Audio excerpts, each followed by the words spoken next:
Salutare, oameni buni! Mi-am făcut analizele la sfârșitul anului trecut, iar în acest video o să vă arăt ce rezultate am avut. Majoritatea am parametri optimi, ceea ce m-a bucurat, dar sunt și câteva mici modificări și câteva semnale de alarmă unde ar trebui să fiu mai atent și să mai corectez anumite aspecte. Mi-am făcut hemoleucograma, vitamine, minerale, mi-am făcut analiza firului de păr și o să vedeți câte informații ne poate da. Indicele HOMA, rezistența la insulină. Mi-am făcut aceste analize la SynLab, un lanț de laboratoare în toată țara și în toată lumea de fapt. O parte din aceste analize pe care o să vi le prezint au fost lucrate și în Germania. Voi prezenta aceste analize în detaliu, video va fi destul de lunguț, dar dacă vă interesează, salvați-l acolo în arhivă și atunci când aveți nevoie să vă puteți orienta și după aceste informații. Hai să trecem la treabă. În primul rând, hemoleucograma, după cum îi spune și numele, măsoară hematiile, celulele roșii și leucocitele, celulele albe. În cazul meu am un număr normal de eritrocite, de celule roșii, să zicem așa, în partea de jos.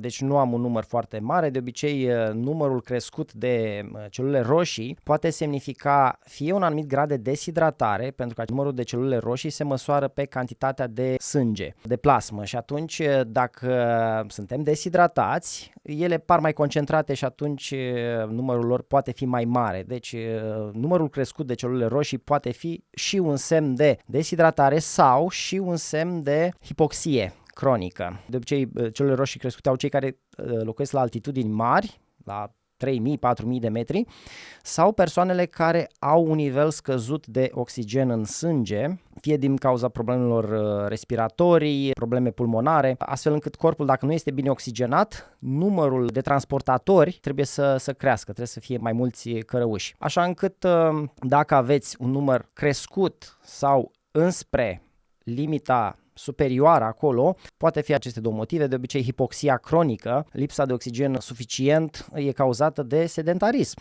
Faptul că în sedentarism nu respirăm decât cu vârfurile plămânilor, nu respirăm cu toți plămânii, iar stresul cumva taie respirația, stresul ne induce o respirație superficială, da? Și asta poate duce așa câte puțin, chiar dacă sunt în parametri normale, nu vorbesc acum de situații patologice, dar e mai bine să avem o valoare a eritrocitelor de la medie în jos decât de la medie în sus, în general. Hemoglobina, parametri optimi. Hemoglobina înseamnă cantitate de hemoglobină, măsurată în grame pe decilitru, iar hematocritul este procentul volumului de celule roșii din volumul total de sânge. În partea inferioară denotă faptul că există suficient de multă plasmă pe lângă celule roșii. Deci există un volum de plasmă optim, bun zic eu, în raport cu numărul de celule roșii. Dacă numărul de celule roșii este mai mare în sânge, spre partea superioară, asta îi dă sângelui o viscozitate mai mare și normal, un număr mai mare de compuși creează o viscozitate mai mare, să zicem o fluiditate mai mică sau o viscozitate mai mare, depinde cum vrem să o denumim. O analiză surpriză în cazul meu, volumul eritrocitar mediu, puțin peste limita normală a volumului, cu toate că la analizele de anul trecut mi-au ieșit în limite normale. De obicei acest volum eritrocitar mediu crescut poate crește din cauza unui deficit de vitamina B12 sau folați. Și mi-am făcut și aceste analize, mi-am făcut B12 și mi-a ieșit în parametri normali, dar în partea de jos a normalului, deci probabil ar trebui să consum mai multe alimente bogate în vitamina B12, ficat de vită, spre exemplu, de care eu tot spun, dar se pare că în ultima vreme am omis, am mâncat mai puțină carne roșie sau și deficitul de folați ar putea explica într-o oarecare măsură un VEM, volum eritrocitar mediu mai mare. În cazul meu mi-am făcut în această analiză și e în parametri optimi, dar sub medie, ca să zic așa. Voi încerca să consum mai multe alimente bogate în folați, probabil mai multe legume, frunze verzi, leguminoase, citrice și o să vedem cum se modifică această valoare. De asemenea, o altă cauză pe care am identificat-o și probabil asta este cea mai importantă în cazul meu, deficitul de cupru. Mai ales că acest mineral intră și în competiție cu zincul. Eu am avut un aport, să zic eu, poate mai crescut de zinc în ultima perioadă, am mâncat multe fructe de mare, am luat și suplimente cu zinc, să zicem că poate asta a cauzat o scădere a nivelului de cupru. O să fiu mai atent și voi încerca să consum mai multe alimente bogate în cupru. Ciocolata neagră, nucile, ficatul de vită are cupru. Voi vedea cum se corectează în următoarea perioadă, îmi voi reface această analiză. Colesterol, am ajuns la colesterol. Ia uitați, fraților, că am colesterolul crescut, dacă ar fi să mă iau după această analiză. Mănânc într-adevăr multe grăsimi, mănânc ouă, mănânc brânzeturi, mănânc carne. N-am mâncat chiar foarte multă carne în ultima vreme, dar ouă și lactate integrale bogate în colesterol la greu. Și conform acestor parametri, ce zic, risc moderat. Ei, ce vreau să vă zic? Nu colesterolul în sine ne crește riscul cardiovascular, riscul de a face bol de inimă sau ateroscleroză și așa mai departe, ci mai nou, e de câțiva ani implementat, sunt două analize pe scară largă care încep să fie folosite din ce în ce mai mult, care ne arată adevăratul risc cardiovascular și acestea sunt homocisteina și apolipoproteina A1. Ce înseamnă? Uitați aici, homocisteina, dacă este crescută, indică un risc cardiovascular pentru ateroscleroză. O homocisteină scăzută, și vedeți în cazul meu este partea medie, da? Care arată că riscul cardiovascular nu este crescut. Dar un alt factor protector este apolipoproteina A1, care dacă este crescută, sau în partea de sus a normalului, este cu atât mai bine pentru că este un factor protector. Deci acești doi parametri, apolipoproteina A1 care vrem să fie în partea superioară și homocisteina care vrem să fie cât mai scăzută, acești doi parametri ne indică cu adevărat riscul cardiovascular. Alături de alți parametri, colesterolul HDL, care este important să fie cât mai mare, HDL-ul este așa zisul colesterol bun, care are rol protectiv, și un alt parametru, trigliceridele, care e bine să fie cât mai scăzute, în cazul meu destul de scăzute, pentru că am redus mult carbohidrații, zaharurile și așa mai departe și e și normal această valoare. Trigliceridele, în cazul celor care le-au crescute, sunt pe seama carbohidraților în principal. Un LDL destul de ok din punctul meu de vedere, ei aici l-au trecut borderline cu risc. E același comentariu ca și la colesterol. Cum am spus, parametrii de colesterol în aceste limite sunt absolut normal din punctul meu de vedere, pentru că eu nu evit grăsimile, eu chiar consum grăsimi. Nu am o dietă keto, da, consum și carbohidrați, dar consum un procent mare de grăsimi și asta se vede și în aceste analize pe care le consider absolut normale. Creatinina mea e și crescută pentru că am fost la sală 2 zile înainte și asta înseamnă în cazul meu un anumit grad de distrucție musculară. Deci nu este un parametru anormal în cazul meu. În cazul altor persoane care nu au o masă musculară dezvoltată și au probleme renale, bineînțeles e un parametru de luat în considerare. Analizele la ficat, GGT-ul, gamma-glutamiltransferaza, 21, parametri absolut normali, nici nu consum alcool, nici nu mănânc zahăr prea mult, fac și fasting, așa încât ficatul meu se pare că duce bine, da, și TGP-ul și TGO-ul sunt ok. Urea este în parametri optimi, calciu de asemenea este optim, da, crescut deci în partea superioară a valorilor de referință, deci nu am o carență de calciu și veți vedea că am și nivelul de vitamina D optim, aproape de optim. Fierul de asemenea este ok. Acidul uric crește în 3 situații de cele mai multe ori. 1. Abuz de alcool, 2. Exces de fructoză, sucuri dulci, adică și consum excesiv de carne. Nu-i cazul la mine din niciuna din aceste situații și atunci acidul uric este optim. 4. Ideal ar fi să fie sub 5. Deci sub 5, de la 5 încolo putem considera că e ușor crescut din punct de vedere metabolic. Valorile foarte crescute ale acidului uric pot semnifica un risc de gută, dar și valori de 5, 6, 7 denotă un dezechilibru metabolic, așa încât ideal ar fi să fie cât mai scăzut. Încă o dată repet, acidul uric crește din cauza 3 mari factori: excesul de carne, excesul de alcool sau fructoza. Magneziu 2,04, parametri optimi, Ideal este să fie peste 2, un magneziu 1,6, 1,7, 1,8, chiar dacă este între acești parametri, ne poate sugera un deficit subclinic în organism. Deci un deficit care nu e foarte mare, dar acolo organismul suferă și atunci poate ar fi necesare niște suplimente cu magneziu în situațiile de stres, în special atunci se consumă foarte mult. Potasiu la fel în parametri optimi, sodiu de asemenea. Aceste analize nu ies modificate în general decât dacă avem carențe severe. La marea majoritate aceste analize ies în parametri normali, deoarece organele, deci depozitul de nutrienți se află în organe, iar noi analizele le luăm din sânge și atunci sângele e ca un transportator de marfă de colo-colo și cam tot timpul sângele cel care are cantități vazi normale, să zicem, aproape normale, iar în țesuturi pot exista dezechilibre. Hemoglobina glicată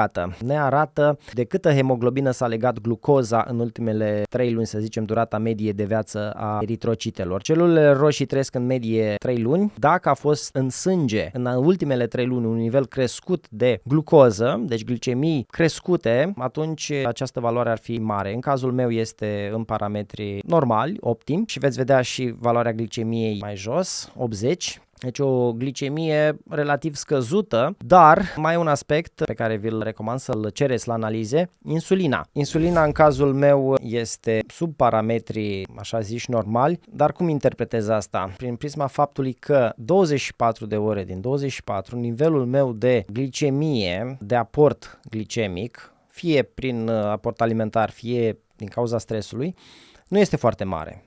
Sunt o persoană relativ liniștită, fac fasting, post intermitent, nu consum zahăr dulce decât foarte în cantități foarte mici, ocazional, așa încât pancreasul nu este obișnuit să producă cantități mari de insulină în mod cronic, astfel încât să țină nivelul glicemiei în parametri normali. Glicemiile mele sunt de obicei în jur de 80, 85, mi-am mai măsurat și singur cu glucometru, astfel încât normalitatea de pe aceste buletine de analiză este dată de o majoritate, deci normalitatea este definită de majoritatea oamenilor, dar majoritatea oamenilor sunt stresați, majoritatea oamenilor consumă carbohidrați, mulți, sau alimente cu indice glicemic mare, pâine, paste, covrigi, biscuiți, zahăr. Și această mare majoritate creează normalitatea acestor analize.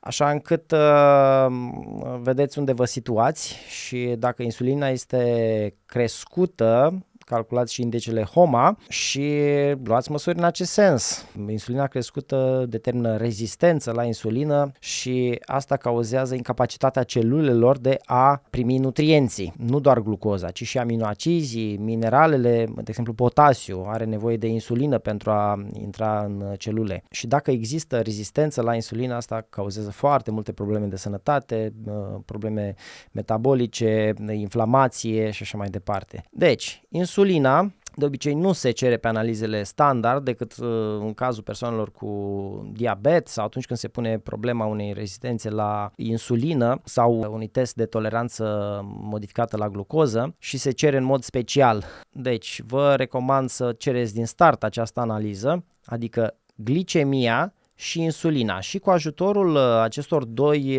parametri puteți calcula indicele HOMA. Indicele HOMA îl puteți cere direct la laboratorul de analize sau dacă vreți să faceți o economie de bani, puteți să-l calculați singuri. Dacă aveți valoarea glicemiei și valoarea insulinei, puteți intra pe acest site medcalc.com, căutați acolo Index HOMA Calculator sau căutați direct pe Google Index HOMA Calculator și veți găsi acest site MedCalc, iar aici, în această formulă, introduceți valoarea insulinei 1,8 și valoarea glucozei în al doilea câmp. Trebuie să fiți atenți la unitățile de măsură, 80 mg pe decilitru, și mi-a dat aici un indice HOMA de 0,4. Normalul este considerat 1, însă m-am tot gândit de ce mi-a ieșit mie insulina mult mai scăzută decât parametrii normali. M-am gândit, oare de ce pancreasul meu nu produce insulină suficientă să fie în parametri normali? Dar mi-am dat seama că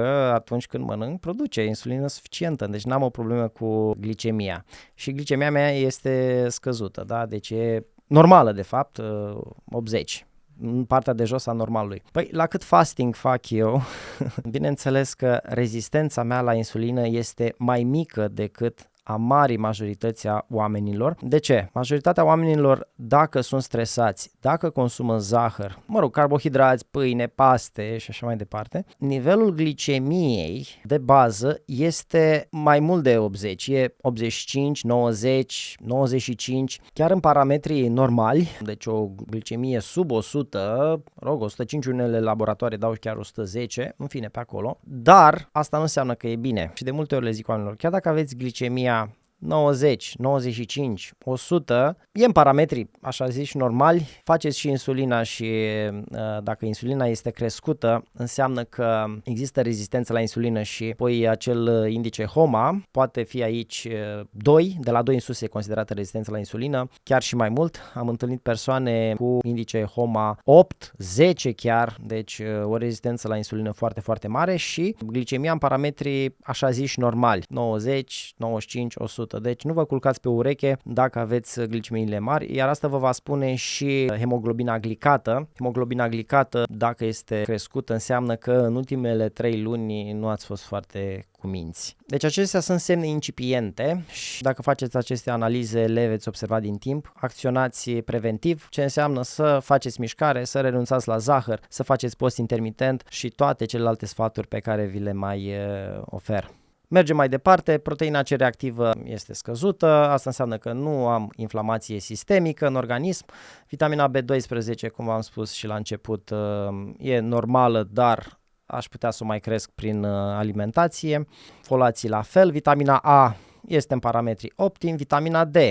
Vitamina D43 este bună, este în parametri ok, a fost luată în decembrie, eu toată vara, toată primăvara am stat la soare și prin luna noiembrie cred că am luat cam 100.000 de unități de vitamina D, nu toată deodată, așa, 5.000 într-o zi, 10.000 în altă zi, câteva zile pauză, iar 5.000 și așa mai departe. Când mi-am făcut această analiză, atât a ieșit. Între timp am fost și la soare, mai iau ceva vitamina D și o să o mențin așa în jurul valorii de 40, 50, poate 60, cam pe acolo intenționez. Îmi voi repeta această analiză cam la sfârșitul lunii ianuarie, să vedem cam cum mai stau. Vă recomand și vouă, dacă nu v-ați făcut analiza de vitamina D, este musai, este foarte, foarte importantă pentru sănătatea generală, așa încât dacă nu aveți bani de alte analize, aceasta eu aș trece-o pe loc fruntaș.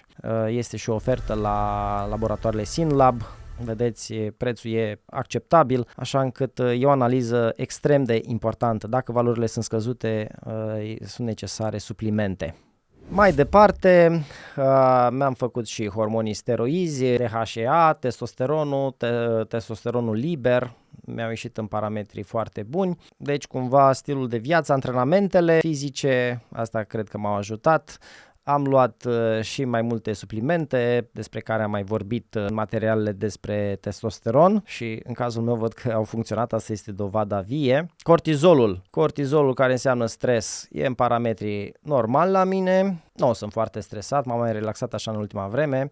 Am mult de muncă, dar o fac cu calm sau cel puțin așa cred. Cam acestea sunt analizele generale pe care eu mi le-am făcut. Cine știe care probleme biliare poate să facă și bilirubina totală, directă, poate să-și mai facă și analizele hormonilor tiroidieni, în special femeile, și femeile să-și facă și profilul estrogenilor. Mi-am făcut analizele de acizi grași, să vedem cum stau. Acceptabil zic eu, dar se poate și mai bine. În ceea ce privește acizii grași saturați, sunt relativ ok, în parametrii optimi îi vedem aici. În schimb, acizii grași omega-7, omega-9, probabil ar trebui să mai consum mai multe alimente bogate în omega-7, omega-9. Uleiul de măsline, în ultima vreme, cred că n-am mai consumat atât de mult, am consumat mai mult ulei de cocos. Nuci, semințe, de asemenea, sunt bogate în omega-7 și omega-9. Omega-3, am și suplimentat cu omega-3, am mâncat și fructe de mare și pește în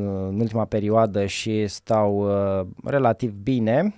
și cu EPA și cu DHA. Chiar DHA-ul este peste limita optimă, să zic așa. În schimb, omega-6, acidul linoleic, este peste valoarea optimă.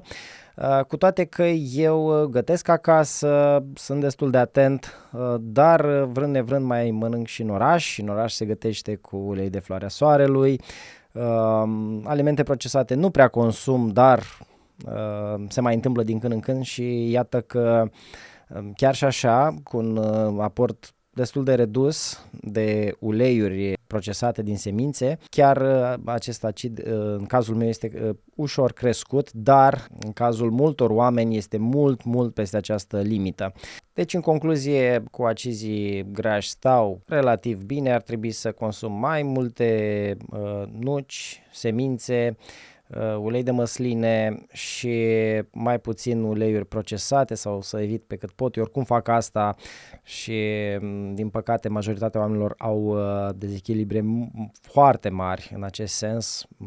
Dacă eu, care cât de cât sunt mai disciplinat în acest sens, nici la mine lucrurile nu stau perfect, perfecțiunea nu există, cu toate că fac eforturi susținute și bineînțeles mai am de corectat. E bine să vedeți și voi cum stați, să vă faceți acest profil de acizi grași, pentru că de aici depinde sănătatea neuronilor noștri, depinde sănătatea celulelor, membranelor celulare și așa mai departe. Dați-mi de știre dacă v-ați făcut analiza și, bineînțeles, corectați acolo unde este cazul. Pe lângă analizele generale, mi-am făcut și analiza firului de păr. Părul meu nefiind tratat cu substanțe, nefiind vopsit, fiind un păr natural, această analiză este mai relevantă în cazul meu, mai ales că e și destul de lung și s-a putut tăia o lungime mai mare, care semnifică o durată de evaluare mai mare în timp, adică 2 ani să zicem. Persoanele care au un păr mai scurt, bineînțeles că firul respectiv de păr ne arată situația dintr-o perioadă mai recentă și e foarte important să nu fie tratat astfel. Substanțele chimice din vopsele sau alte tratamente pot influența aceste analize. Ce ne spun analizele firului de păr? Mineralele din firul de păr, metalele grele și ce se face? Se ia firul de păr, se iau din mai multe zone, asta e de preferat, o lungime cât mai mare, posibil, ideal fără vopsea, fără substanțe. Ele se ard și din acea cenușă se măsoară metalele, mineralele, elementele chimice. Este o analiză orientativă, nu este o analiză absolută, are foarte multe surse de eroare, dar poate să ne orienteze. Această analiză ne poate spune cam cum stăm noi cu cantitatea de minerale în organism și dacă am fost expuși la metale grele. În cazul meu, majoritatea mineralelor sunt în parametri ok, nu optimi, că am și minerale de care aș avea nevoie, dar care sunt în zona de jos a intervalului. Iodul, fierul, cupru, de care v-am zis mai devreme, care în sânge mi-a ieșit scăzut sau puțin scăzut, sângele îmi arată situația de moment, da. Analiza firului de păr, cupru e parametri normali și eu știu că la o analiză anterioară cupru era în valori normale, adică firul meu de păr de 2 ani, da? Deci media elementelor chimice din firul meu de păr din ultimii 2 ani, cupru a fost în parametri normali, iar acum la analiza de sânge puțin scăzut. De aceea acum la această analiză mi-a ieșit și VM-ul mai mare. Da? Deci asta îmi spune că în trecut am stat mai bine și acum în ultimele luni am avut o carență relativă de cupru. Deci trebuie să-mi corectez alimentația. Asta este concluzia pe care am tras-o eu. Fierul în parametri normal, dar în partea de jos. Și eu știu că mai ales în ultimii 2 ani am avut fierul la limita inferioară. În parametri normal, dar la limita inferioară și la analizele de sânge și această analiză a firului de păr cumva îmi confirmă acest lucru. Seleniu e ok, dar aș mai putea să iau niște suplimente. Molibdenul iar e foarte scăzut. Acestea sunt minerale de care avem nevoie în cantități foarte mici, sunt cofactori enzimatici și în general mineralele au scăzut mult în alimentația noastră. oricât de disciplinați am fi. Solurile sunt secătuite și din aceste minerale care sunt esențiale avem nevoie cantități foarte, foarte mici, dar chiar și aceste cantități sunt destul de greu de procurat. Mineralele din corpul meu, din părul meu, cel puțin în ultimii 2 ani, da, au fost în zona inferioară a normalului și cred eu că această situație se întâlnește în cazul foarte multor oameni, dar sunt curios dacă vă faceți această analiză, cu toate că eu încerc să am o alimentație cât mai echilibrată, se pare că este necesară și suplimentarea cu multiminerale, pe care am început să o practic în ultima vreme, dar nu se văd încă rezultatele pe această analiză.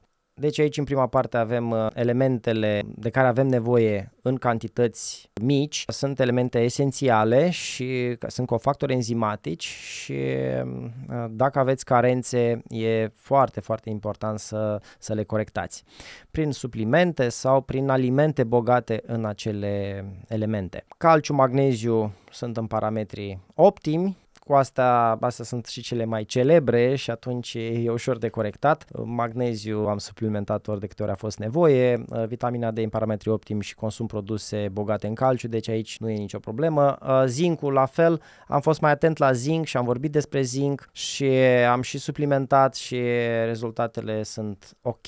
Cu celelalte elemente poate n-am fost atent până acum și urmează să le corectez. Asta vă și ziceam la început, aceste analize ne ajută să ne orientăm, să ne corectăm, să vedem ce anume putem să îmbunătățim. Alte elemente care se mai găsesc prin organismul nostru și care au o mai mică sau mai mare importanță. Aluminiu e în parametri ok, deci nu sunt intoxicat cu aluminiu prea mult, am și evitat foliile de aluminiu. În general nu am avut o expunere foarte mare și analiza e ok. Celelalte elemente toxice sunt în cantități mici, deci nu am nicio problemă cu elemente toxice, cu o mică excepție aici, mercurul. Asta și pentru că probabil am consumat vara asta mai multe fructe de mare, mă gândesc că de acolo am această valoare ușor crescută, deci e la limita superioară a normalului, puțin peste. Dar o să fac un detox, mai multă spirulină, clorela, urzică, pulbere de urzică și cu asta basta, am rezolvat și cu acest mercur. Alte elemente nu am identificat. Deci dacă vă faceți această analiză, eu zic că vă dă o evaluare orientativă destul de bună pentru a vedea ce minerale esențiale vă lipsesc, ce metale grele, toxice vă încurcă sănătatea. Am mai descoperit aici în această analiză a firului de păr un nivel de staniu crescut și staniul este un metal care se găsește peste tot și în fructe și în animale, din cauza că poluează solurile. El este folosit în procesul de fabricație al elementelor din PVC sau produse de poliuretan, polimeri plastici și cum plasticul e peste tot, probabil de acolo de peste tot l-am luat și eu și ar fi interesant să-mi spuneți cum stați și voi la acest capitol. Bineînțeles, nu este relevantă doar această analiză din firul de păr și îmi voi face o analiză specială din urină pentru a verifica dacă într-adevăr am un nivel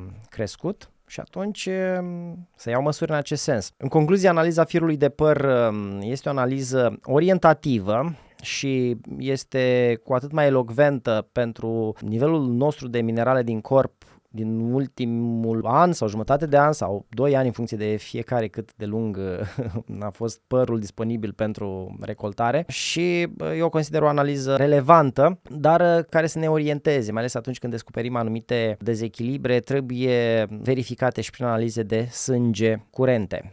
Cum v-am spus în cazul meu, cuprul pe analiza firului de păr este în parametri normali, da, pentru că în ultimii 2 ani a fost mai mult normal și pe analiza de sânge puțin scăzut. Asta înseamnă că în ultima vreme probabil am avut un aport mai scăzut sau poate am avut un aport mai mare de zinc, zincul scade, absorbția cuprului. În concluzie, analiza firului de păr ne poate da foarte multe informații orientative. Dacă doriți să faceți toate aceste analize, găsiți în descriere lista completă, le puteți face oriunde, dar dacă mergeți la SynLab, au centre în toată țara, beneficiați și de un cod de reducere Dr. Cezar. Dacă acest material v-a fost util, nu uitați, dați-l mai departe, ajutăm și pe alții să-și ia sănătatea în propriile mâini.